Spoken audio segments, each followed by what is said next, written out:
In the interrogation room, a particularly dangerous criminal is sitting tied to a chair. Detective enters and, laying out evidence photos on the table, begins the interrogation. The suspect, looking at the photos, recalls what happened to him. Where did it all begin?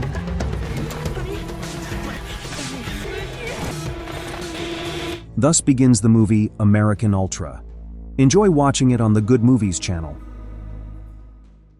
A young couple lives an ordinary life in a small town. Mike finally decides to propose to his girlfriend and plans the perfect romantic trip for it. But upon arrival at the airport, he is seized by a panic attack, forcing them to cancel the trip. God damn it, Mike. On the way home, Mike apologizes to his girlfriend for ruining the vacation. Phoebe, however, reassures him, saying that it's not his fault since panic attacks are an illness, and she understands his situation. Their mood, already spoiled, worsens as a police car stops them. The approaching policeman mocks Mike for chickening out again and not being able to get on the plane. The sheriff knows they both have issues with illegal substances, but still lets them go without searching. In the evening, Mike tries to make amends somehow. He cooks dinner, plays Hawaiian music, and finally gathers the courage to propose to his beloved. Hearing the pleasant melody, Phoebe smiles for the first time that evening and steps out of the room. Upon entering the kitchen, she sees the dinner burning on the stove, and her boyfriend, oblivious to it, just sitting on the couch. She prevents a fire at the cost of a burn on her hand. Thus, the evening turns completely sour. Just let me do the cooking, okay? Sorry. Stop apologizing. The next morning, Mike arrives at the local store where he works as a salesman. He doesn't have much work, so he rolls a cigarette and starts drawing his own comic. The main character of the comic is a complete opposite of Michael. He's strong and brave, effortlessly defeating his enemies. The day passes with Mike immersed in drawing his comic. At the end of the workday, he steps out onto the street, and we see that he's being followed by satellite surveillance. Meanwhile, at CIA headquarters, Agent Victoria Lassiter is looking through classified documents while sitting at her desk. Soon her colleague, Agent Douglas, enters the office. Their conversation is interrupted by a sudden phone call. A stranger contacts Victoria through secure communication and informs her of the imminent closure of one of her projects. The Hovel facility will be liquidated within 24 hours, and she must not interfere in any way. The operation is in progress. Do not interfere. In the evening, the couple lies on the car hood in an embrace, and Michael shares a new plot twist of his comic with Phoebe. She likes his stories and persuades him to self-publish. Mike suddenly changes the topic and points out a nearby car accident. He compares Phoebe to a beautiful fast car born for speed and movement, while he compares himself to an immovable tree that caused the accident and ruined that beauty. A touching scene unfolds where Phoebe comforts her beloved. At night, lying in bed, the couple finally reconciles completely. The next day at CIA headquarters, Agent Lassiter goes to her boss to inquire about the closure of her project. From their conversation, we learn that Mike Howell is a participant in the secret Wiseman project that Victoria has been working on for a long time. The new project leader, Agent Yates, considers Michael too dangerous because he often tries to escape their surveillance, albeit unsuccessfully so far. Victoria strongly opposes the liquidation. She tries to persuade her boss not to do it, but Yates quickly puts her in her place and informs her that Howell will definitely die today. After that, he kicks her out of the office. Before work, Mike meets with his friend Rose. His friend helped him get illegal fireworks. Michael still decides to propose to Phoebe. He wants to make this evening bright, loud, and unforgettable for her, one that she will truly appreciate. All right, thanks, man. Oh, you on? Yeah. Our character spends a regular day at work. He draws his comic and thinks about how he will propose. Just before closing time, Victoria approaches him at the cash register and says a series of seemingly unrelated words. Is in motion. Yeah. Is in motion. Man, are you gonna get something? Agent Lassiter repeats the text several times. It's a voice command that should activate Michael's special abilities.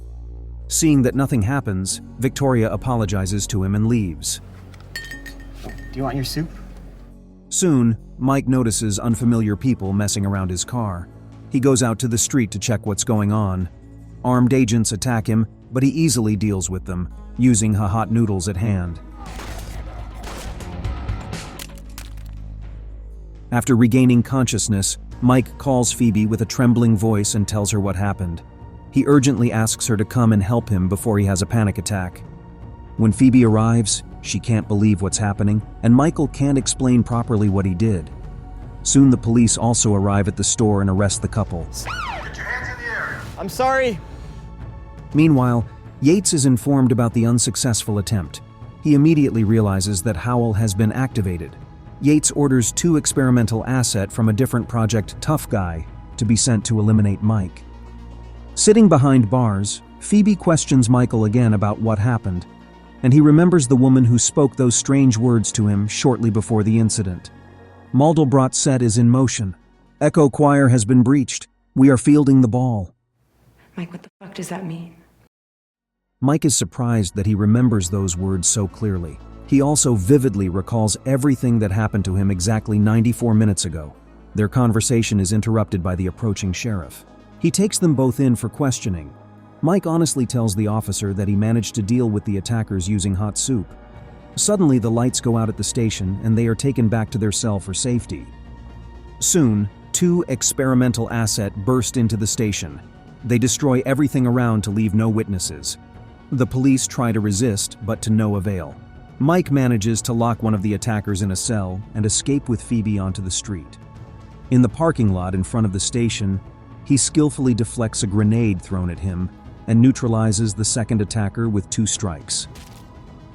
Frightened, Phoebe suggests leaving the city as soon as possible, but Mike says they'd be better off hiding at his friend Rose's place, as it's safe there and there's plenty of weapons.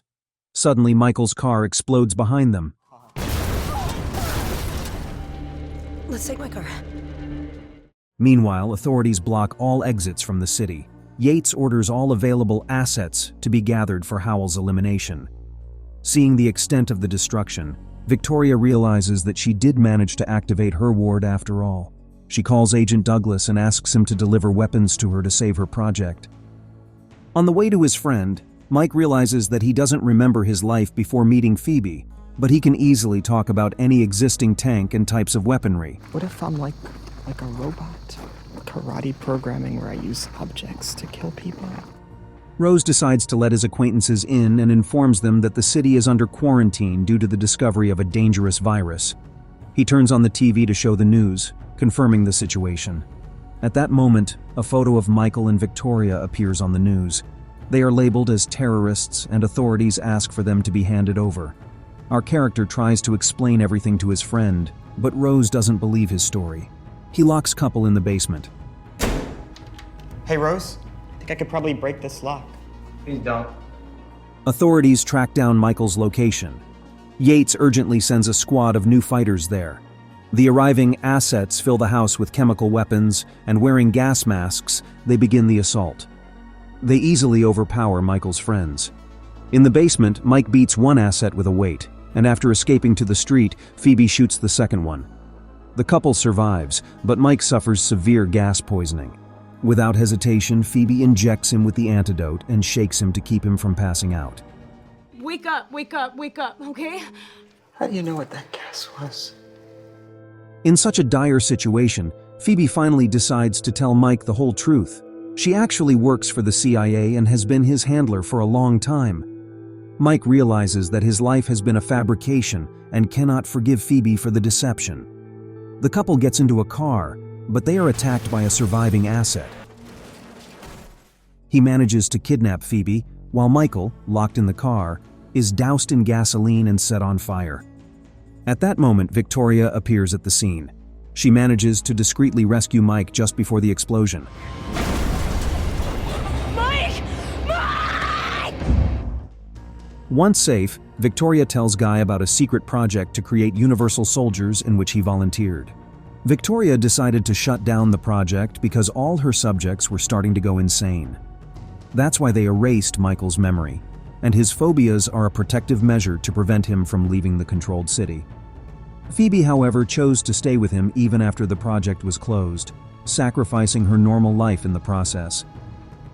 Once again, the special services tracked down Howell but failed to neutralize him. Afterward, Yates offered Michael to surrender in exchange for Phoebe's release. During a phone conversation between the lovers, Phoebe compares herself to a tree that halted Mike's development. After an emotional conversation, our character decides to stop hiding. He plans to attack the agent's base himself to save Phoebe. Using fireworks, he forces the enemies to take cover in a supermarket, where he sequentially neutralizes them using items from the store shelves.